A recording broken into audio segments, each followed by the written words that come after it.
למרות שהגודל זה שכאן יושב השכינה. A place where everyone can come and, unite. Le symbole en fait du mur, c'est le rassemblement de la foi de tous les gens dans le monde. A focal point. It encapsulates everything that we stand for as Jews. Kotel est encore là, comme nous, tout ce qui nous est arrivé avec tous les génocides, on est encore là.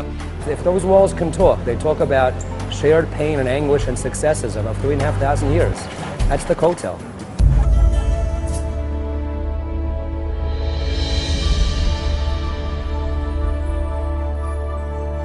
Nearly 3,000 years ago, in the place where Abraham and Isaac walked, where Jacob dreamed of the angels on the ladder, where Judaism says the physical world and spiritual world meet, the people of Israel, under the leadership of King Solomon, built Jerusalem and the Temple. In ancient times, the Temple was considered a rare and outstanding architectural feat. This site attracted people from all over the known world.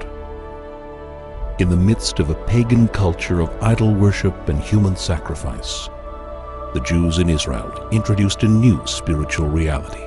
The temple stood for justice, honesty, brotherhood, loving kindness, and forgiveness. Over the centuries, sovereignty over Jerusalem passed from the Jews to Babylonians, Greeks, Romans, Christians, and Muslims.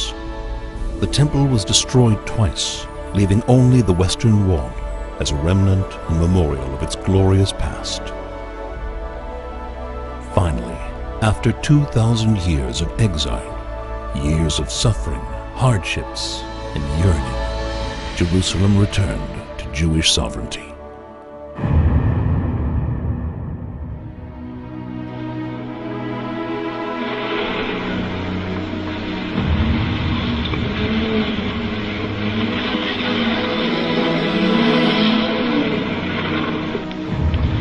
אני יורד ברגע זה אני יורד במדרגות אל הכותל. אינני אדם דתי, מעולם לא הייתי, אבל זהו הכותל, ואני נוגע באבני הכותל המערבי.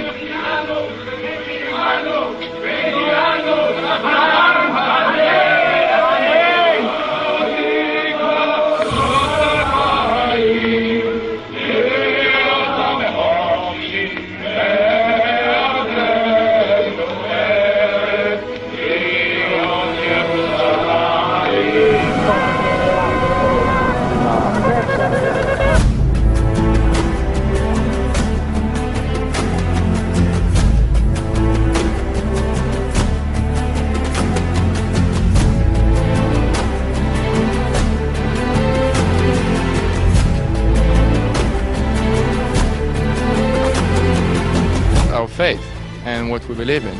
This land that everyone has been waiting so long for. Nous formons une chaîne, chaque juif est un maillon, et ensemble on peut faire quelque chose. יום שישי היינו שבת פה בהר הזיתים עם גדוד של צוערים מבה"ד 1, בית ספר לקצינים של צה"ל, וביום שישי ככה שעות אחר הצהריים מאוחרות ירדנו לקראת שבת לכותל, לקבלת שבת, קצת ריקוד, עשינו מעגל ענק על כל הרחבה. 284 צוערים, מפקצים, מ"פים, כל הגדוד. רוקדים ככה, עם ישראל חי, מעגל ענק ענק. אז מתכווצים פנימה, עוד ככה כמה שירים, שבחי ירושלים, כל העולם כולו.